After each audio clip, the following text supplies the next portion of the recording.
Hello दोस्तों, आज फिर हमसे एक नई क्लास लेके आए हैं जिसमें हम कलम बात कर रहे थे संख्या पद्धति की।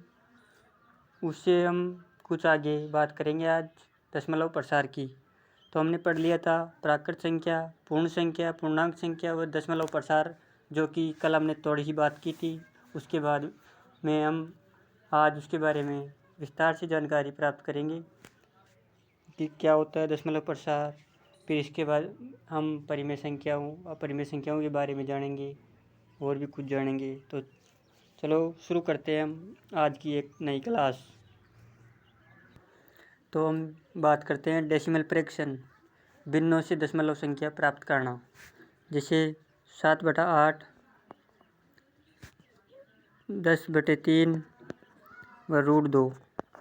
ये संख्याएं ये दो भिन्न में और एक रूट में, तो हम इनसे दशमलव संख्याएं प्राप्त करेंगे। तो 7/8 का मान आएगा 0.875 और 10/3 का मान आएगा 0.33333। ऐसे चलता ही रहेगा, बार बार लगातार अनंत तक इस 3 की पुनरावृत्ति होती रहेगी। तो ये संख्याएं आगे √2 है। √2 का मान 0.414 और लगभग आगे चलती रहेगी। तो हमें इन तीनों से अलग अलग 3 प्रकार की संख्याएं प्राप्त होती है। एक संख्या है जो 3 अंक के बाद समाप्त हो जाती है, उसे शांत दशमलव कहते हैं। और दूसरी संख्या जो 3.33 की पुनरावृत्ति बार बार हो रही है, तो ये अशांत संख्या है, अनंत तक चलती रहती है, इसलिए अशांत संख्या। और इसकी आवर्ती होती रहती है 3 की, तो ये आवर्ती अशांत संख्या कहलाएगी। और इसी तरह √2 भी पॉइंट के बाद अनंत तक चलती रहती है, इसका भी अनंत तक मान चलता रहता है, लेकिन इसमें किसी भी अंक की ऐसे लगभग पुनरावृत्ति नहीं होती है। ये अपने हिसाब से अलग अलग नंबरों से चलती रहती है अनंत तक, तो ये अशांत अनावर्ती संख्या कहलाएगी। तो अशांत अनावर्ती संख्या √2 और ये आवर्ती अशांत संख्या और ये शांत संख्या।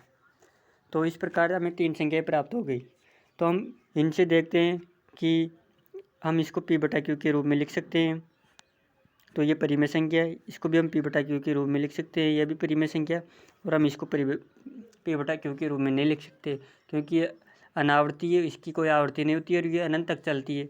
तो √2 एक अपरिमेय संख्या है, और इसी तरह 7/8 और 10/3 जो P/Q के रूप में हम इसे परिमेय संख्या कह सकते हैं। इसी तरह हम आगे बात करते हैं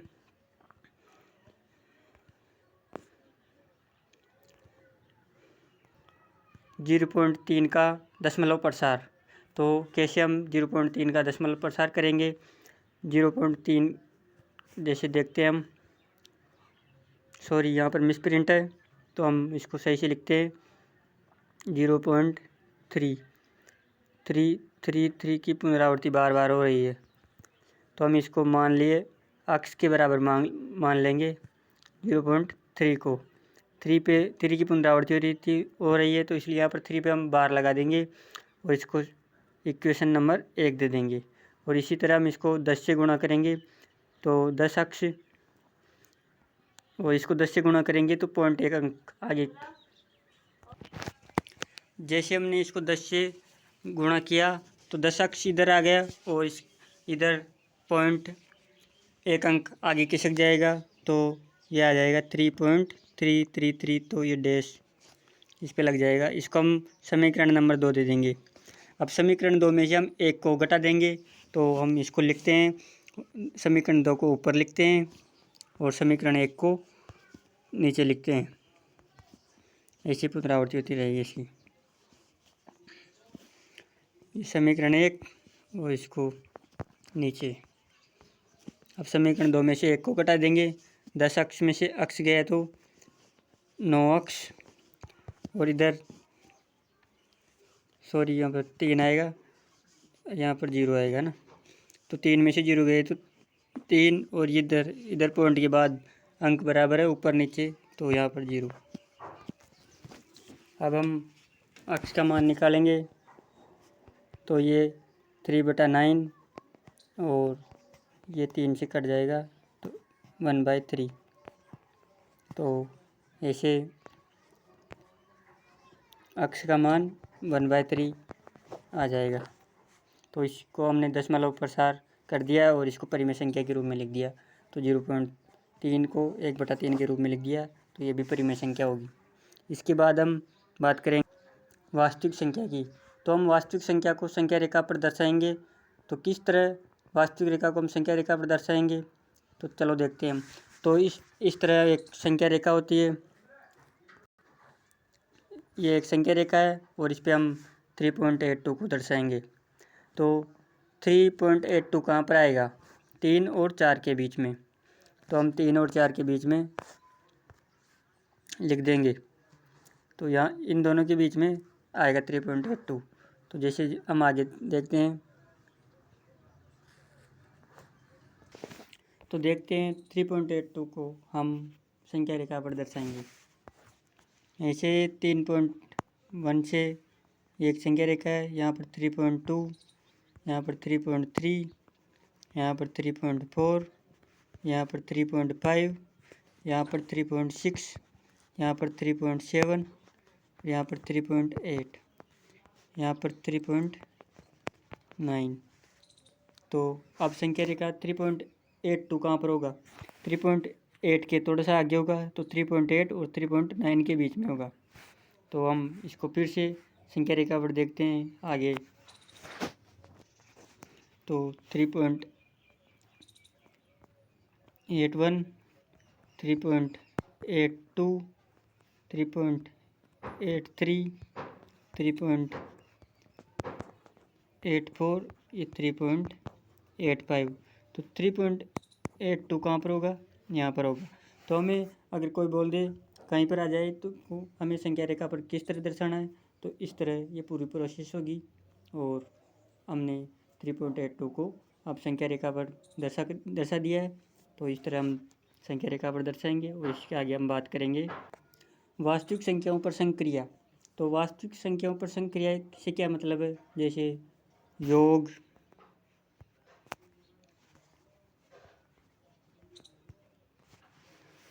घटा, जैसे बाकी, माइनस और गुणा, भाग, ये चारों हम वास्तविक संख्याओं पर अप्लाई करेंगे। किस तरह वास्तविक संख्याओं का योग होता है, किस तरह उनका मल्टीप्लाई होता है, कि किस तरह उनको सबट्रैक्ट किया जाता है, किस तरह उनका डिवीजन होता है। तो चलो हम शुरू करते हैं योग। तो योग करने से पहले हम बात करेंगे वास्तविक संख्याओं पर। तो वास्तविक संख्याएं क्या होती है, परिमेय व अपरिमेय संख्याओं के समुच्चय से मिलकर बनी संख्याएं वास्तविक संख्याएं होती है। तो परिमेय संख्या, जैसे 2 को हम परिमेय संख्या कह सकते हैं, और अपरिमेय संख्या √3 को हम अपरिमेय संख्या कह सकते हैं। +5 √3 और इनका भी योग, इनको हम ऐड करेंगे किन से, तो 4 √6 + 3 √3। तो हम कैसे ऐड करेंगे, तो देखते हैं आगे। तो ये संख्या है, तो हम इसको कैसे ऐड करेंगे, √3 को एक तरफ ले लेंगे और उनको जोड़ देंगे। तो 2 √3, 5 √3 कितने हो जाएंगे, 7 √3। √3 को √3 से जोड़ देंगे तो 7 √3 हो जाएंगे। और इसमें से अब 6 √3 इधर लाके घटा देंगे तो कितने √3 हो जाएंगे, प्लस ये 4 √6 है ही। अब इसमें से घटाएंगे 7 √3 में से 6 √3 घटाएंगे तो √3 बचेगा 1। तो 1 √3 को हम √3 भी लिख सकते हैं, प्लस 4 ये √6। इस तरह हम इनका योग करेंगे। इसी तरह हम एक एग्जाम्पल और लेके आपको समझाते हैं। जैसे 6 root 3 plus 5 root 4 minus 2 root 6 plus 3 root में 4। तो हम इसको कैसे ऐड करेंगे? तो रूट 3 को हम इसे रूट 4 को हम रूट 4 से जो ऐड कर देंगे और रूट 6 को और इनको अलग कर देंगे। 6 root 3 minus 2 root 6 plus 5 root 4, ये माइनस से गुणा होगा तो माइनस 3 रूट 4, 5 में से 3 गए तो 2 root 4 plus 6 root 3 minus 2 root 6। इसी तरह हम इनको आगे देखते हैं।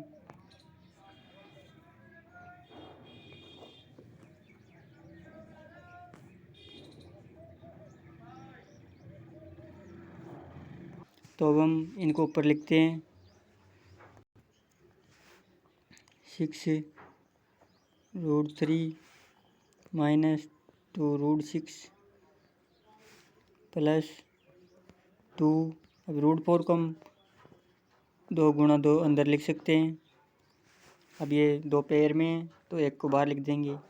तो 6 रूट 3 माइनस इसको हम 2 गुणा 3 लिख सकते हैं प्लस ये 2 गुणा 2, अंदर रूट 1 बचेगा जिसका मान 1 होगा। अब हम इसी तरह आगे करेंगे।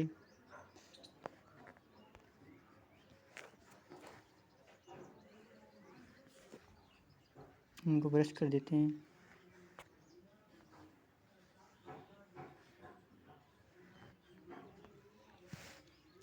सिक्स रूट 3 और अभी 6 ये 2 है बाहर ऊपर वाला। 6 रूट 3 माइनस 2 रूट 2 फिर रूट 3 अलग अलग लिख देंगे हम इनको प्लस ये 4। 2 रूट ये रूट 3 को भी इससे जोड़ेंगे तो रूट 3 कॉमन भी ले सकते हैं वैसे तो हम। तो लेते हैं 2 रूट 3 कॉमन, 2 रूट 3 कॉमन ले लेंगे इसमें से। तो 2 रूट 3 यहाँ पर बचेगा 3 रूट 3 और सॉरी यहाँ पर 3 बचेगा और यहाँ पर रूट 2 बचेगा और यहाँ पर प्लस 4 बचेगा। तो इस तरह हम इसको लिख देंगे फाइनल रूप से ऊपर।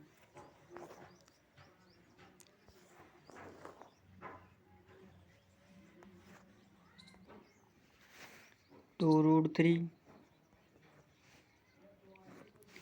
3 माइनस रूट 2 कोष्टक बंद, फिर यहाँ पर प्लस 4। तो इस तरह ये इसका आंसर आ जाएगा। तो हमने देखा कि वास्तविक संख्याओं पर जोड़ व बाकी कैसे होती है। तो अब हम बात करेंगे गुणा की। तो चलते हैं हम आगे। तो हम यहाँ पर गुणा की बात करेंगे।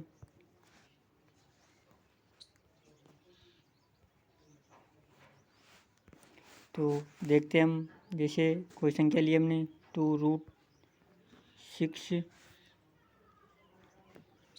को हमने गुणा किया 3 रूट 6। हम इसको 2 गुणा रूट 6 को हम ऐसे भी लिख सकते हैं और इसको हम 3 रूट 5 ऐसे भी लिख सकते हैं। अब हम इसको गुणा करेंगे तो 2 इंटू 3 और रूट 6 रूट 5।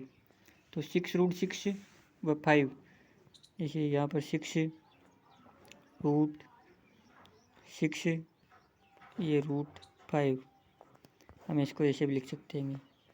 एक और उदाहरण लेके देखते हैं हम। तो चलते हैं आगे। जैसे 4√6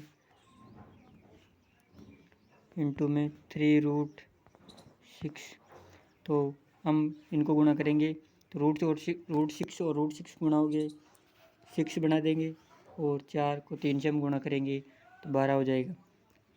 और 12 को हम 6 से गुणा करेंगे तो 72। तो इस तरह वास्तविक संख्याओं के दो परिमेय संख्याओं की गुणा करने पर परिमेय संख्या भी हो सकती है और अपरिमेय संख्या भी आ सकती है, और दो अपरिमेय संख्याओं को गुणा करने पर कोई परिमेय संख्या भी आ सकती है या अपरिमेय संख्या भी हो सकती है। इस तरह आगे बात करेंगे डिवीजन की, कि वास्तविक संख्याओं में कैसे भाग दिया जाता है, कैसे ऑपरेशन होता है। तो इनका हम चर्चा करते हैं अगले वाले पेज पर। जैसे ये संख्या है 8√15 में 2√3 का भाग देना है। तो देखते हैं हम किस प्रकार से इनका भाग दिया जाता है। तो चलो चलते हैं। ये 8√15 को हम 2√3 से भाग देंगे। तो किस तरह देंगे, तो इसको हम 2 से 4 बार कट जाएगा, तो ये 4 और इसको हम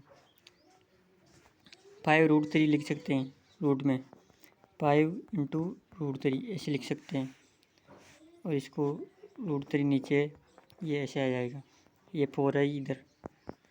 और अब इनको भी हम इस तरह अलग अलग लिख सकते हैं, और नीचे भी लिख सकते हैं √3। नीचे √3 था, √3 को ऊपर वाले √3 से काट देंगे और बचेगा क्या हमारे पास 4√5। तो फाइनल आंसर आ जाएगा। तो हमने देखा कि वास्तविक संख्याओं का गुणा कैसे किया जाता है, भाग कैसे किया जाता है, तो जोड़ बाकी कैसे किया जाता है। और इसी तरह हमने संख्या रेखा प्रदर्शन देखा, और किसी भी संख्या को हमने संख्या रेखा पर कैसे दर्शाया जाता है। तो हमने आज की क्लास में ये जाना। तो हम आगे एक और नया टॉपिक लाएंगे और बात करेंगे। तो चलो, मैं आशा करता हूँ कि आपको क्लास पसंद आई होगी। तो पसंद आए तो लाइक ज़रूर करिए, सब्सक्राइब करें और शेयर भी करें। Thank you.